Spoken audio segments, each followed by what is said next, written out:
तर बरंच आहे. अनेक नेते मंडळी बोलणार आहेत, परंतु या जिल्ह्याचे पालकमंत्री म्हणा किंवा गेले अनेक वर्ष आमदार आहेत किंवा खासदार आहेत, सुनील तटकरे साहेब याने आमच्या साहेबांना म्हटलं होतं की फक्त ते मिमिक्री करतात, त्यांनी पक्ष बांधायला पाहिजे होतं. ज्या दिवशी तटकरे साहेब तुमची मिमिक्री आमचे साहेब करतील, त्या दिवशी तुमची पळताभुई थोडी वेळ लक्षात ठेवा. आम्हाला तुम्ही मिमिक्रीचं गोष्ट सांगू नका. तुमचं एक चित्र साहेबांनी काढले ना की तुम्हाला तोंड दाखवायला जागा राहणार नाही. आमचा मुद्दा हा या रस्त्याशी आहे. आम्हाला कुठलं राजकारण करायचं नाही. आम्हाला कुठल्या निवडणुकांसाठी आमच्या निवडणुकांसाठी आम्ही या ठिकाणी नाही.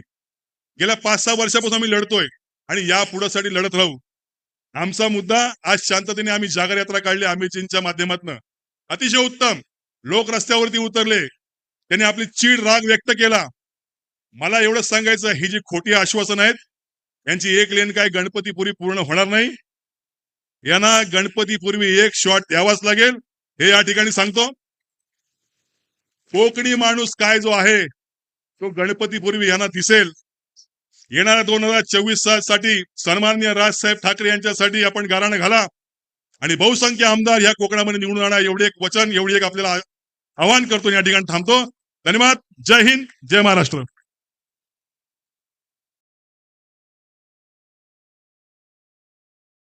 त्यानंतर पुण्याचे आमचे नगरसेवक श्री वसंत मोरे यांना विनंती करतो की त्यांनी सगळ्यांना सांगावे.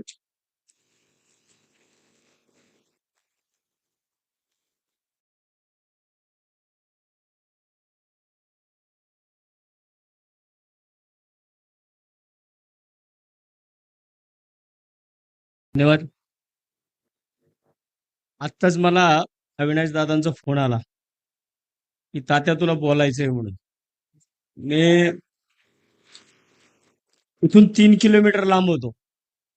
मला वाटलं की आमच्या पुण्याप्रमाणे 3 किलोमीटर म्हटलं की साधारण 1.5 ते 2 मिनिटाचं अंतर, 1.5 ते 2 मिनिटात जाऊ. परंतु इथं 3 किलोमीटर येण्यासाठी सुद्धा मला 20 मिनिटं लागले. म्हणजे मला वाटलं की मी दादांना नक्की 3 किलोमीटरच्या अंतराने बोललो. आज खऱ्या अर्थानं मी प्रथम धन्यवाद देईल ते अमित साहेबांना.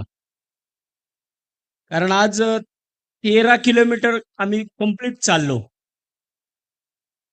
या 13 किलोमीटर मध्ये चालत असताना जे काही त्रास आम्हाला आज झाला, 3.5-4 तास आम्हाला 13 किलोमीटर आम्ही चाललो. परंतु अमित साहेबांना मी एक धन्यवाद देईल की साहेब आज अक्षरशः जसं आमच्या भागातनं ज्यावेळेस पंढरीची वारी जाते आणि पंढरीची वारी जात असताना ज्यावेळेस ती वारीला पांडुरंगापर्यंत पोहोचण्यासाठी लोक चालत असतात, आज अक्षरशः अमित साहेबांमुळे आम्हाला आज पंढरीच्या वारीत चालल्यागत वाटलं. आज आमचे अभिजित पानसे साहेब आणि वैभवजी खेडेकर आमच्या बरोबर होते. या सगळ्या गोष्टी करत असताना वैभवजी आम्ही चिपळूणमध्ये थांबलो आणि चिपळूणमध्ये आमच्या ज्या टायमाला घोषणा रस्त्यावरती चालू झाल्या, टायमाला त्या घोषणा चालू असताना एक अधिकारी आम्हाला म्हणाला की बास झालं, आता आम्ही तुम्हाला खूप चान्स दिला.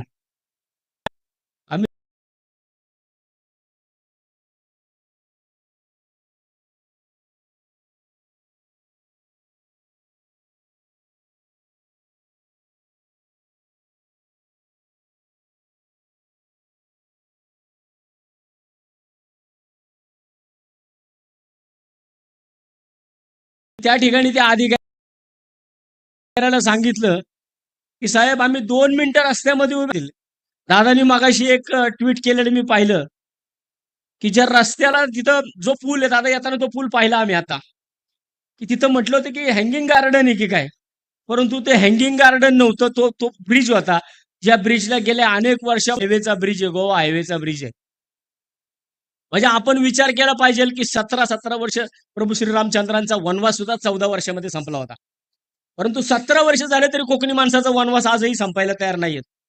त्यामुळे सन्मान्य राजसाहेब ठाकरेंनी जे आपल्याला आव्हान केलं होतं आणि त्यांच्या आव्हानामुळं सन्मान्य अमित साहेबांच्या नेतृत्वाखाली आज आपण जे काही चाललो, या संपूर्ण रस्त्यावरती चालत असताना ज्या यातना होत होत्या, आम्हाला आज चालत असताना त्या यातना दिसल्या, तर मला वाटतं तुम्ही ह्या यातना रोज कशा सहन करत असताल. 2,500 लोकांना त्या ठिकाणी त्यांचा जीव गमवावा लागलाय. अधिकारी आज चालत असताना आम्हाला मगाशी एका चित्रवाहिनीवाल्याने आम्हाला पत्रकारांनी बोललं की म्हणे या ठिकाणच्या मंत्र्यांनी सांगितलंय की जर तुमच्याकडनं कुठं कायद्याचं उल्लंघन झालं तर तुमच्यावरती आम्ही केसेस दाखल करणार. सन्मान्य राजसाहेब ठाकरे आपल्याला नेहमी सांगतात, अस्वलाच्या अंगावरती 1-2-4 केस वाढले तर काही फरक पडत नाही त्याला. आणि आजपर्यंत ते झालंय. महाराष्ट्र सैनिकांना केसेस होतील असं कुणी सांगू नका. अमित साहेबांनी सकाळी सांगितलंय की ही जी काही आजची यात्रा आहे, अशा यात्रा परत होतील म्हणून आमच्यावरती विश्वास ठेवू नका. कारण संयम जर तुटला तर मग कोण कोण फुटला ते सांगता येणार नाहीये. कारण आमचा संयम, महाराष्ट्र सैनिकांचा संयम तोपर्यंत असतो ज्या दिवशी तुम्ही बघितलं असेल, मान्य राजसाहेबांनी सांगितलं आणि किती वेळात किती नाके फुटले. त्यावेळेस सुद्धा मंत्री बोलायला लागले की महाराष्ट्र सैनिक उठतो आणि कुठेतरी जाऊन रस्त्यावरती कुठेतरी नुकसान करतो. मला वाटतं की ज्याला जी भाषा कळते ना, त्याला त्या भाषेत समजून सांगणारा पक्ष म्हणजे महाराष्ट्र नवनिर्माण सेना आहे. म्हणजे आम्ही जे करतो, आम्ही जे सांगतो ते आम्ही करतोच. या गोष्टी आपण लक्षात ठेवायला पाहिजे. आणि मगाशी एका पत्रकाराने आम्हाला विचारलं की उदय सामंत साहेब बोलले की निवडणुका जवळ आल्या, असे काही आंदोलन व्हायला लागली, असे काही विषय व्हायला लागले की समजायच्या निवडणुका जवळ आल्या. सामंत साहेब, मला वाटतं की तुम्हाला आज कळालं असेल निवडणुका जवळ आल्या, पण आम्हाला जेव्हा तुम्ही पक्ष बदलला ना तेव्हाच कळालं निवडणुका जवळ आल्यात म्हणून. तुम्ही पक्ष बदलला तो चालतो आणि आम्ही आंदोलन, अरे महाराष्ट्र नवनिर्माण सेना म्हणजे 24/7 असणारा पक्ष आहे. दिवसाचे 24 तास आणि वर्षाचे 365 दिवस आम्ही रस्त्यावरती असतो. आम्ही कायम रस्त्यावरती उभे राहतो. कुणाचाही प्रश्न असू द्या, त्या प्रश्नासाठी मनसे कायम रस्त्यावरती असते. तुम्हाला पक्ष बदलायची सवय लागली आहे. आज वैभवजींचं खऱ्या अर्थानं मला वाटतं की आम्ही सर्वांनी कौतुक केलं पाहिजे की त्यांनी त्या वैभवजींनी तिकडे बैलगाडी, रेडा, यंत्र, आमचा अवकाशी यानामधला मानव, शेतकरी, अक्षरशः काय काय ठिकाणी ते एवढे खड्डे होते की त्या ठिकाणी आम्ही भात लावणी सुद्धा केली. म्हणजे ह्या सगळ्या विषयात आपण लक्षात घेतलं पाहिजे की इतकी वर्ष होऊन सुद्धा आज या लोकांना आपल्याला सांगावं लागतंय की अरे कोकणच्या लोकांना आता तरी कुठेतरी रिलॅक्सेशन द्या, आता तरी कुठेतरी त्यांना रस्त्यामधनं त्यांचे रस्ते नीट करा. खड्ड्यात रस्ता आहे का रस्त्यात खड्डा आहे तेच कळायला तयार नाही. मला वाटतं की सरदेसाई साहेब, परवा दिवशी ज्यावेळेस आपल्याला साहेबांनी सांगितलं की रस्त्याचं आंदोलन घ्या, खड्ड्यांमध्ये झाडं लावा. साहेब, मी अभिमानाने सांगू शकतो, मी ज्या भागामध्ये 15 वर्ष नगरसेवक आहे, माझ्या भागातनं साहेब 2 नॅशनल हायवे जातात. एक बँगलोर हायवे जातो, दुसरा आता नव्याने घातलेला तो पुणे सोलापूर हायवे. साहेबांनी आदेश दिला की तुमच्या भागातल्या रस्त्यांवरती खड्डे शोधून त्या ठिकाणी वृक्षारोपण करा. मला सांगायला अभिमान वाटेल, माझे 2 कार्यकर्ते, आमचा नितीन जगताप असेल, मंगेश रासकर असेल, साहेब आम्ही 40 मिनिटं खड्डे शोधत होतो. 40 मिनिटं माझ्या प्रभागात आम्हाला खड्डे शोधायला लागले. एका सर्व्हिस रोडवरती आम्ही जाऊन वृक्षारोपण केलं. म्हणजे ज्या भागामध्ये महाराष्ट्र नवनिर्माण सेनेचा लोकप्रतिनिधी आहे त्या भागामध्ये शोधून खड्डे मिळत नाहीयेत. आणि आज तुम्ही 17 वर्षे या लोकांना मतदान करता, 17 वर्षे यांना निवडून देता. आमच्या पानसे साहेबांनी मगाशी सांगितलं की काहीतरी 19 लोक इकडे आहेत, आमदार, लोकप्रतिनिधी. 19 मधले 15 आमदार हे सत्तेमधले आहेत. 4 खासदारांमधले 3 खासदार सत्तेमध्ये बसलेत. एवढ्या मोठ्या प्रमाणावरती सत्तेमध्ये बसलेले असताना यांना एक रस्ता होऊ शकत नाहीये. 650 कोटींमध्ये चंद्रावरती यान गेलं, पण आज 1500, 1600, 16-17 हजार कोटी रुपये झाले तरी एक मुंबई गोवा हायवे होत नाही. मला वाटत नाही कोकणी माणसाला चीड कशी येत नाही. तुम्हाला ह्या नालायक लोकांची चीड आली पाहिजे आणि यांना घरी बसवलं पाहिजे. जोपर्यंत तुम्ही यांना यांची जागा दाखवत नाही ना, तोपर्यंत कोणत्याही परिस्थितीमध्ये ही लोक तुम्हाला रस्ता, तुमचा विकास करून देणार नाहीत. आज जितक्या मोठी मोठी स्वप्न आपल्याला दाखवली जातात, आज आम्ही ज्यावेळेस वैभवजींना मी पुन्हा एकदा धन्यवाद देईल की वैभवजींनी आम्हाला सकाळी ज्या हॉटेलमध्ये मुक्काम आमचा होता, सकाळी उठून पाहिल्यानंतर ना मागच्या बाजूला ज्यावेळेस गॅलरीत पाहिलं, त्या वैशिष्ट्य नदीचं इतकं विहंगम दृश्य होतं. इतका सुंदर तो तो व्हॅली होती सगळी. त्याच्यामध्ये इतकं सुंदर प्रमाणे तिकडं धुकं आलेलं होतं. या सगळ्या गोष्टी पाहिल्यानंतर ना मला वाटतं कदाचित इथल्या राजकारण्यांना, इथं जी लोक 15-15, 20-20 वर्ष सत्तेमध्ये निवडून येतात, या लोकांना लाजा वाटल्या पाहिजेत. अरे इतकं सुंदर कोकण आहे. आजपर्यंत प्रत्येक वेळेस निवडणुकी आल्या की तुम्ही कोकणचा कॅलिफोर्निया करता म्हणता. एक दिवस, एक टर्म, 5 वर्ष सन्मान्य राजसाहेब ठाकरेंच्या हातामध्ये या महाराष्ट्राची सत्ता द्या. तुम्हाला कोकणचा कॅलिफोर्निया काय, देशामध्ये महाराष्ट्र राज्य सगळ्यात 1 नंबरला गेलेलं तुम्हाला दिसेल. 1 नंबरला महाराष्ट्राचं नाव येईल. एवढं आम्ही छाती ठोकून सांगू शकतो, कारण सन्मान्य राजसाहेब ठाकरे सारखा द्रष्टा नेता या महाराष्ट्राला भेटलाय. परंतु आज सुद्धा आपल्याला त्यांचं, अजून त्यांच्या कर्तृत्वाचं, त्यांचं महत्व आपल्याला कळत नाहीये. आजच्या या यात्रेच्या, जागर यात्रेच्या निमित्तानं मला वाटतं की संपूर्ण महाराष्ट्र सैनिक आज रस्त्यावरती उतरला होता. आमच्या रॅलीमध्ये फार मोठ्या प्रमाणात महिला भगिनी सामील झालेल्या होत्या. त्या महिला भगिनी सुद्धा 13-14 किलोमीटर नॉनस्टॉप 1 मिनिट सुद्धा न थांबता, कारण आम्ही ध्येयवेडी लोक आहोत. आम्हाला ध्येयाला झपाटलंय. सन्मान्य राजसाहेब ठाकरे जे आम्हाला आदेश देतात, आज राजसाहेबांनी आम्हाला रस्त्यावरती चालायला लावलंय. जाता जाता एक शेवटचा इशारा देतो. जर राजसाहेबांनी कधी सांगितलं ना की यांच्या मंत्र्यांना रस्त्यावरती फिरून द्यायचं ना, तर ते सुद्धा आम्ही करायला मागं पुढे पाहणार नाही. हे सगळ्यांनी नीट ध्यानात ठेवावं की साहेबांनी फक्त आम्हाला एवढंच सांगितलंय की रस्त्यावरती चाला, तुमचे रस्ते बंद करा असं सांगितलेलं नाहीये. साहेबांच्या तोंडून तेवढं जरी आलं ना, तर आमचा एक महाराष्ट्र सैनिक रस्त्यावरती उतरला तर काय होतं भविष्यात तुम्हाला दिसल. एवढंच या ठिकाणी सांगतो. मला आज या ठिकाणी बोलण्याची संधी मिळाली, त्याबद्दल मनापासून मी धन्यवाद देतो आणि थांबतो. जय हिंद, जय महाराष्ट्र, जय मनसे.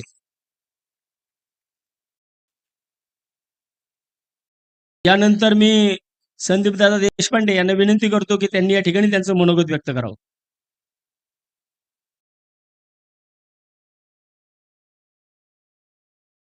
महाराष्ट्राचे आराध्य दैवत छत्रपती शिवाजी महाराज, परमपूज्य डॉक्टर बाबासाहेब आंबेडकर, सावित्रीबाई फुले, महाराष्ट्र नवनिर्माण सेनेचे अध्यक्ष सन्माननीय राजसाहेब ठाकरे,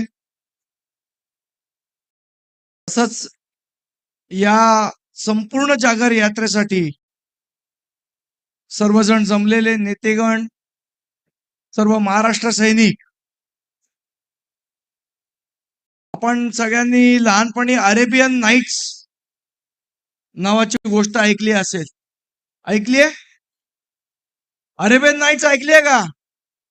अल्लाउद्दीन वगैरेच्या सुरस कथा त्याच्यामध्ये असतात. तशीच एक सुरस कथा या मुंबई गोवा महामार्गाबाबत घडलेली आहे. याचा जर आपण इतिहास बघितला, 2009 ला हे काम चालू झालं. हा जो तुमच्या इथला जो पट्टा आहे सगळा, हे काम कुठल्या कंपनीला मिळालं? सुप्रीम नावाच्या कंपनीला हे काम दिलं. किती कोटीचं काम दिलं? 900 कोटीचं काम दिलं. बरोबर आहे? आता 900 कोटीचं काम दिलं. त्यांना काय सांगितलं, तुम्हाला पैसे कसे मिळणार? तुम्ही रस्त्याचं काम करायचं, त्याच्यानंतर तुम्हाला आम्ही एक टोल नाका लावून देऊ. त्या टोल नाक्यातनं तुम्ही पैसे जमा करायचे आणि तुमचं पेमेंट घ्यायचं. चला हे ठीक आहे, रस्ता चांगला झाला असता तर आपण टोल भरायलाही तयार होतो. पण मुळात रस्ता तयार करण्यासाठी काय लागतं? जागा लागते. ती जागा कोणी उपलब्ध करून द्यायला पाहिजे होती? शासनाने. 2011 ते 2017 या सुप्रीम कंपनीला शासनाने जागाच उपलब्ध करून दिली नाही आणि ती जागा उपलब्ध करून न देण्यामागे कोण होत आहे तुम्हाला माहिती आहे? तुमच्याच इथला जवळचा माणूस आहे ज्यांनी प्रकल्पासाठी जी जमीन द्यायला पाहिजे होती ती देऊ दिली नाही. त्याचा हिशोब येणाऱ्या लोकसभेत होणार आहे हे त्यांनी नक्की समजावं. आणि त्यानंतर त्या सुप्रीम कंपनीला सांगितलं 2017ला. बरं त्यांनी काय केलं मग 2011 ते 2017 त्या कंपनीने काय काम केलं? तर त्या कंपनीने फक्त रस्ते दुरुस्तीचं काम केलं, नवीन रस्ता बांधण्याचं काम केलं नाही, कारण शासनाने त्यांना जमीन मिळू दिली नाही. मग 2017ला सांगितलं की आता तुम्ही काम करू नका, आता काम तुम्ही एक सब कॉन्ट्रॅक्ट द्या आणि जेएम म्हात्रे इन्फ्रास्ट्रक्चर काम करेल. कोण आहे जेएम म्हात्रे? मी सांगायची गरज आहे? ही कोणाची कंपनी आहे? कुठल्या आमदाराचा त्याच्यामध्ये शेअर आहे? कुठल्या खासदाराचे पैसे त्याच्यामध्ये लागलेत? मला असं वाटतं कोकणवासियांनी या सगळ्या गोष्टीचा विचार केला पाहिजे आणि डोळे उघडून बघितलं पाहिजे. बरं ते जेएम मात्र सांगितलं तू काम कर. 2017 ते 2019 त्यांनी काय काम केलं? काही नाही. आणि तरी त्या जेएम मात्रे कंपनीला 770 कोटी रुपयाचं पेमेंट हे महाराष्ट्र शासनाने केलं. का केलं? कामच झालं नव्हतं. मग 770 कोटी रुपये गेले कुठे? कोणाच्या खिशात गेले? कोणाच्या घशात गेले? बरं हे सगळं झालं. मग आता ठरवलं सिमेंट कॉन्क्रीटचा रोड करायचा. त्याच्यासाठी नवीन टेंडर काढलं. आणि मित्रांनो नवीन टेंडर कोणाला मिळालं? परत त्याच म्हात्रेला मिळालं. मग त्याच मात्रेला जर कॉन्क्रीटचं टेंडर द्यायचं होतं तर आधीचे 770 कोटी रुपये का दिले आणि आता नव्याने सिमेंट कॉन्क्रीटचे परत पैसे तुम्ही देणार आहात? हे सगळे जण तुम्हाला लुबाडतायत. आणि म्हणून माझा प्रश्न आहे रवींद्र चव्हाण यांना, तुम्ही जे सांगताय सिंगल लेन तयार करणार आहात, गणपतीपर्यंत सिंगल लेन होईल. आज आपण सर्व महाराष्ट्र सैनिक त्या रस्त्यावर चाललो, खड्डे बघितले. मला अगदी मनापासून सांगा, तुम्हाला विश्वास वाटतो ही सिंगल लेन तयार होईल गणपतीपर्यंत?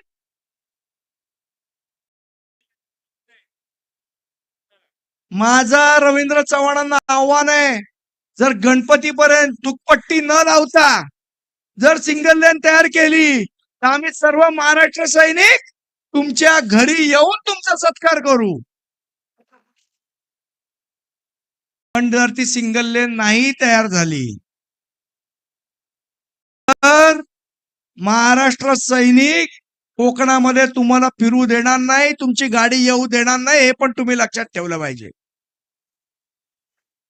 सध्या एक नवीन हे चालू झाली आहे, शासन आपल्या दारी, शासन आपल्या दारी. तुमच्या दारी आले का शासन? येणारच नाही. रस्त्यात खड्डे एवढे करून ठेवले, शासन येणार कसं दारी तुमच्या? हेलिकॉप्टरने जात आहेत. म्हणजे शासन आपल्या दारी आणि खड्डे आमच्या डोक्यावरी, अशा पद्धतीचं या शासनाचं सगळं काम चालू आहे. आणि मला असं वाटतं आपण या गोष्टीसाठी म्हणून जागृत राहायला पाहिजे, या गोष्टीसाठी म्हणून आपण तयार राहायला पाहिजे. आजची जी जागर यात्रा सन्माननीय अमित साहेब असतील, सन्माननीय नितीन सरदेसाई साहेब असतील, शिरीष चव्हाण असतील, बाळा नांदगावकर साहेब असतील, अभिजित पानसे असतील,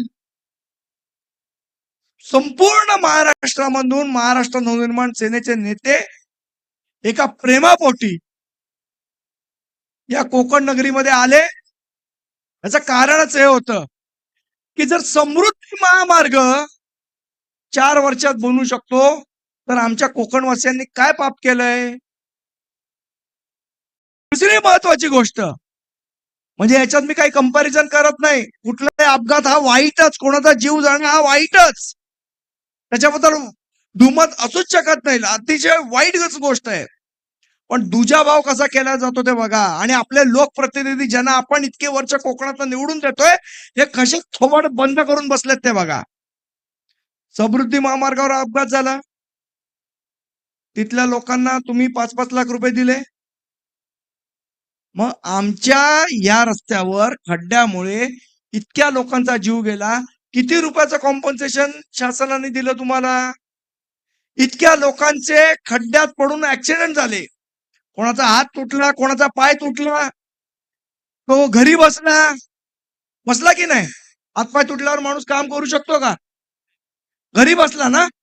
मग त्याचं कॉम्पन्सेशन कोण देणार? पण कोकणातल्या लोकांना मागायची सवयच नाही, आपण मागतच नाही. आपला स्वाभिमान अडवा येतो आणि मग शासन पण आपल्याला रिकामे हातीच तसं ठेवतं. ही गोष्ट आता बदलली पाहिजे. आता ह्या कोकणामध्ये बदल हा झालाच पाहिजे. इतके वर्ष तुम्ही ज्या लोकांना निवडून दिलं, तुम्ही खड्ड्यात पडलाय, तुम्ही जिवंत आहात, तुम्ही मेलात, तुम्ही कशा पद्धतीने प्रवास करताय, तुमची गाडी तिथे चालते का, काही बघायला तयार नाहीत. आज मला सांगा, हो, कोकणात येणारा माणूस या रस्त्याने येतो, तो वरनं येतो, बरोबर? सगळे वरनं येतात. आणि मग खाली हायवे लगतची लागणारी दुकानं ही कोणाची आहेत? आमच्या मराठी माणसाची आहेत, आमच्या कोकणी माणसाची आहेत.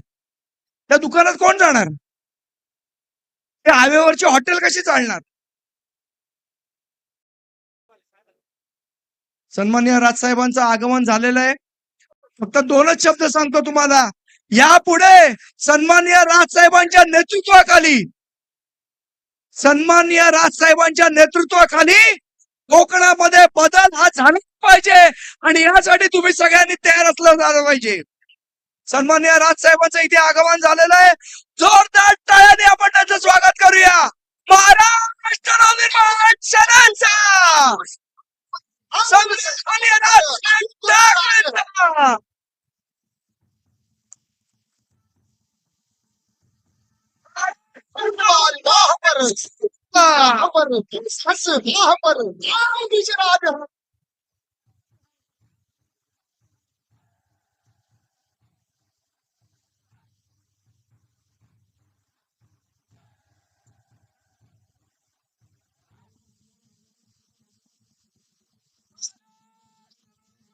सेनेचा सन्माननीय राजसाहेब ठाकरेंचा.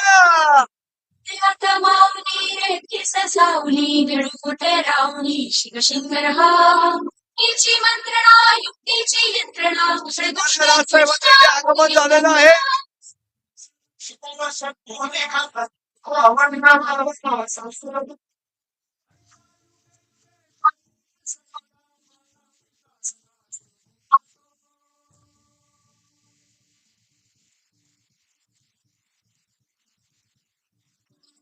महाराष्ट्र सेनेचा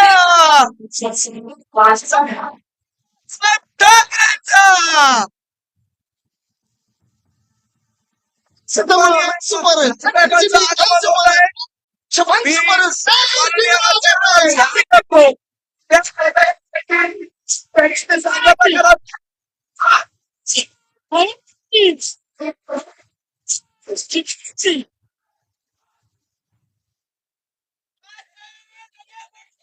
महाराष्ट्र सेनेचा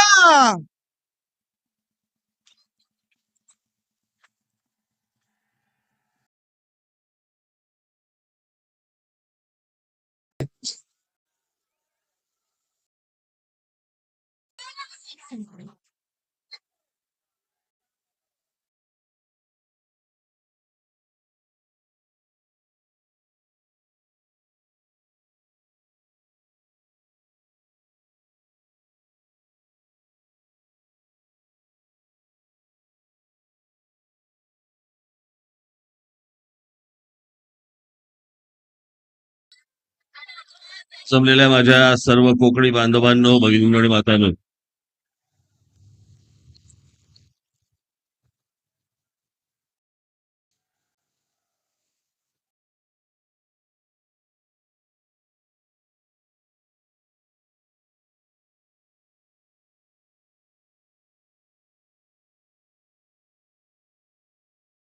आपण सगळेजण आज दिवसभर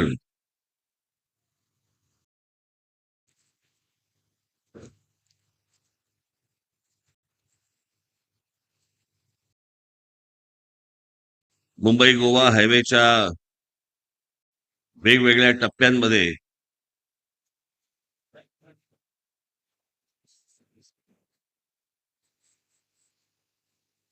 सरकारला जाग आणण्यासाठी म्हणून तुम्ही सर्वांनी पदयात्रा केलीत.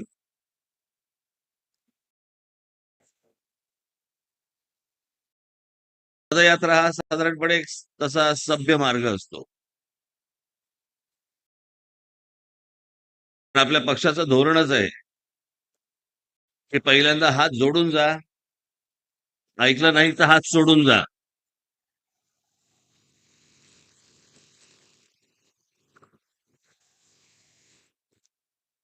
आज पदयात्रेने सरकारला काही गोष्टी शांततेमध्ये आपण सांगायच्या आहेत. बस करा त्या घोषणा तुमच्या. इथे काही लंबचौडं भाषण देण्यासाठी आलेलो नाही मी. ज्या ज्या सर्व माझ्या महाराष्ट्र सैनिकांनी, कोकणी बांधवांनी या पदयात्रेमध्ये सहभाग घेतला त्या सर्वांचे मी आभार मानण्यासाठी म्हणून मी इथे आलोय.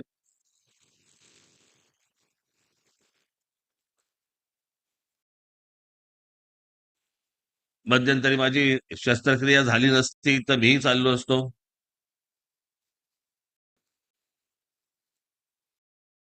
पण आमचा अमित, पक्षाचे सगळे नेते, आमच्या इथे बाळा नांदगावकर, नितीन सरदेसाई, वसंत मोरे, बाकी सगळे कोण, राजू पाटील चालला ना. हा? तुम्ही हाताला काय लागलं का? बरं बरं.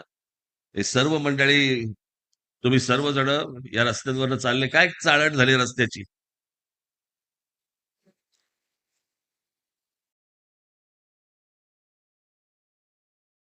मला या गोष्टीचं मला आश्चर्य वाटतं. मी मागच्या वेळेला पण म्हटलं होतं की माझ्या कोकणी बांधवांना, भगिनींना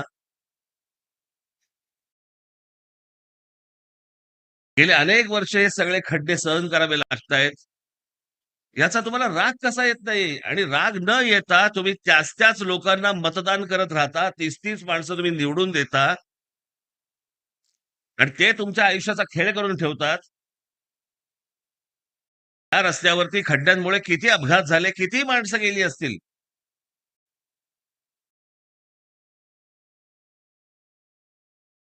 अहो, रस्त्यावर पडलेला खड्डा भरता येतो, माणसाचं आयुष्य भरता नाही येत. जी या सगळ्या अपघातामध्ये खड्ड्यांमुळे जी गेली त्यांचं काय? साधारणपणे गेल्या 15-17 वर्षामध्ये मुंबई गोवा रस्त्यावरती 2,500 माणसं गेली आहेत. 2,500. गाड्यांची किती विल्हेवाट लागली असेल काय माहित नाही. मला आता बाळा, मी आता इकडनं येत होतो, इथे तुमचं काय ते जोशीवाडेवाले आहे ना. आ? म्हणजे कोणत्या सरकारचा मूर्खपणा आहे मला माहिती नाही, पण त्याच्या हायवेवरती पेवर ब्लॉक्स टाकलेत. किती पैसे खायचे, याला काही मर्यादा? जगभर कोणत्याही कुठेही जर समजा तुम्ही गेला, जगभर सगळ्या ठिकाणी तुम्हाला कॉन्क्रीटचे रस्ते मिळतात. पेवर ब्लॉक हे फुटपाथवर लावायचे असतात. सारखी कंत्राट काढायची, नवीन टेंडर्स काढायची, त्याच्यामध्ये नवीन टक्के घ्यायचे. तुम्हाला दिवसभर या सगळ्या खड्ड्यांमधनं घेऊन जायचं. वर्षानुवर्ष चालू आहे, वर्षानुवर्ष. एक गंमत बघा या सगळ्या गोष्टीची. 1995 साली मला अजूनही आठवतंय, माननीय बाळासाहेबांनी त्यावेळेला सांगितलं होतं की मुंबई पुणा रस्ता 2 तासात तुम्हाला पार करता येईल, असा रस्ता मला बनवायचा आहे. ठिकाणी असं वाटलं, कारण त्यावेळेला मुंबई पुणा रस्ता माहिती, जुना घाट बीट वगैरे सगळ्या गोष्टी पाहता लोकांना असं वाटायचं की हे काय बोलतायत, 2 तासात कसं जाता येईल का?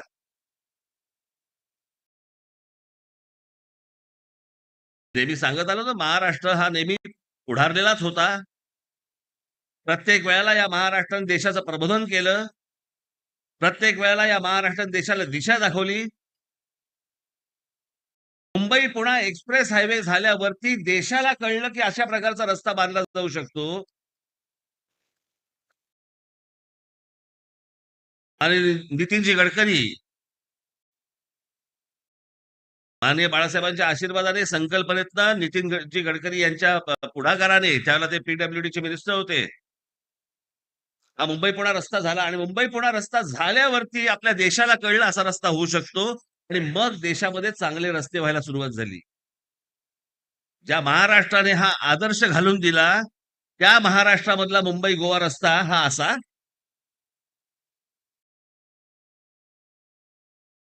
रस्ता असा का? याच्यामध्ये खड्डे असे का? वर्षानुवर 17 वर्ष झाली हा रस्ता असा का होत नाहीये रस्ता? सोपं उत्तर आहे त्याचं, फार काही कठीण उत्तर नाहीये. याचं कारण तुम्हाला राग येत नाही. मेल्या मनाचे पडलोय आम्ही. आम्ही त्याच पक्षाच्या आमदारांना आणि खासदारांना आम्ही निवडून देतो. निवडणुकीच्या तोंडावर आम्ही बघत नाही कोणत्या खड्ड्यात आम्ही गेलो आणि कोण व्यक्ती आमच्या घरामधली मेली. आम्ही काही पाहत नाही. आम्ही भावनेला हात घालतो आणि भावनेला हात घालून मग आम्ही फक्त विचार करायचा, नाही ह्यांना मतदान करायचं.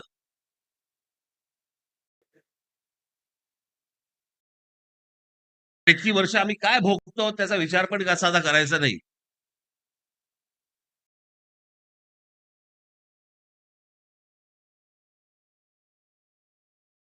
ह्याच्या मागचा एक बारीकसा अजेंडा फक्त तुम्हाला सांगून ठेवतो. माझे हात जोडून कोकणी बांधवांना, भगिनीला माझी विनंती आहे, रस्ता असा ठेवण्यामागचं सगळ्यात महत्वाचं कारण हे अत्यंत चिरीबरीमध्ये तुमच्या जमिनी विकत घेतायत. अत्यंत मामूली किमतीला तुमच्या जमिनी विकत घेतायत. आणि मग ज्या वेळेला हा रस्ता होईल त्यावेळेला 100 पट किमतीने हे तुमच्या जमिनी इतर व्यापाऱ्यांना विकणार. पैसे ते कमवणार आणि तुम्ही तसेच राहणार.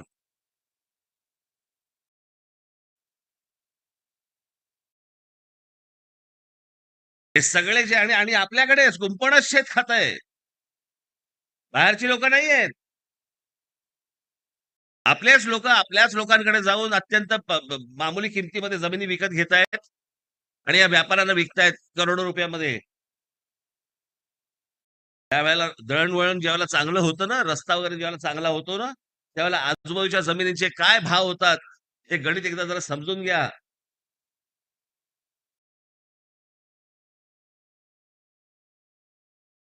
त्या जमिनी तुमच्या आहेत ह्या तशाच ठेवा.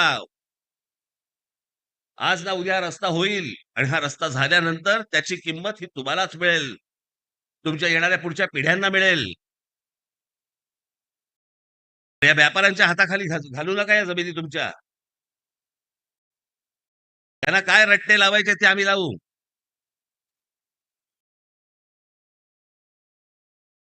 परवा दिवशी माझ्या महाराष्ट्र सैनिकांनी आंदोलन केलं इथे, तर पोलीस स्टेशन मध्ये 1 दिवसाची कोठडी दिली आणि माझ्या पदाधिकाऱ्यांना, माझ्या सहकाऱ्यांना पोलीस स्टेशन मध्ये अंडरवेअर वरती बसवलं सरकारने.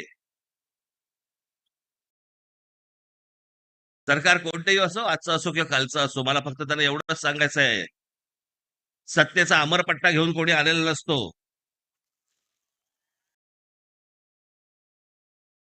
अंडरवेअरची रिटर्न गिफ्ट मी पण देऊ शकतो.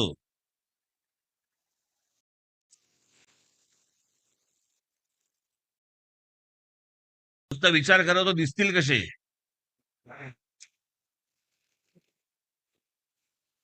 आणि ह्यांच्या अंगावरचे खड्डे बघण्यापेक्षा मला असं वाटतं रस्त्यावरचे पाहिलेले बरे.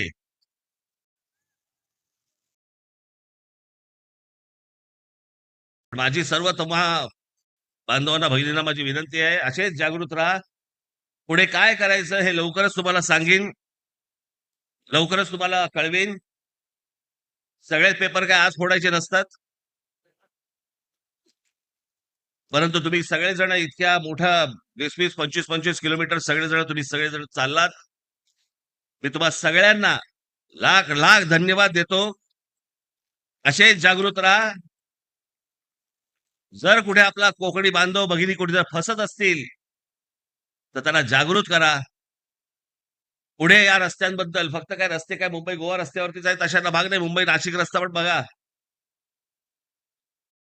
गेल्या 17 वर्षामध्ये 15,566 कोटी रुपये खर्च झाला याच्यावरती. 15,566 कोटी कशाला म्हणतात?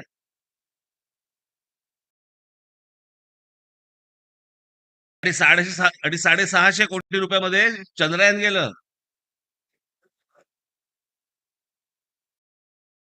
त्याच्या पुढे काय झालं मला माहिती नाही. मी म्हटलं ना त्या दिवशी नाही इथेच उतरवायला पाहिजे होतं कुठेतरी. तिकडे जाऊन खड्डे बघण्यात काय पॉइंट आहे?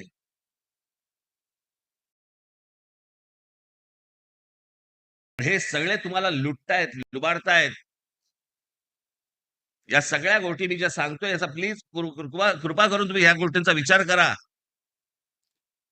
की जी माणसं तुम्हाला लुबाडतायत, लुटतायत, लुटत आली आजपर्यंत, त्यांच्या हातामध्ये तुम्ही आजपर्यंत सत्ता देत आलात, मतदान करत आलात. आज काय कुठच्या निवडणुका नाहीयेत. परंतु तुम्ही फक्त असेच जागृत राहा. जर कोणी समजा इतर कोणी बेसावध असेल आपला कोकणी बांधव भगिनी त्यांना सावध करण्याचं काम कार्य हे तुमच्याकडनं घडो एवढीच फक्त इच्छा व्यक्त करण्यासाठी म्हणून मी आज तुमच्या समोर आलो. तुम्ही जे काही आज इथे दर्शन घडवलं त्याबद्दल तुम्हाला शतशः प्रणाम, लाख लाख धन्यवाद. जय हिंद, जय महाराष्ट्र.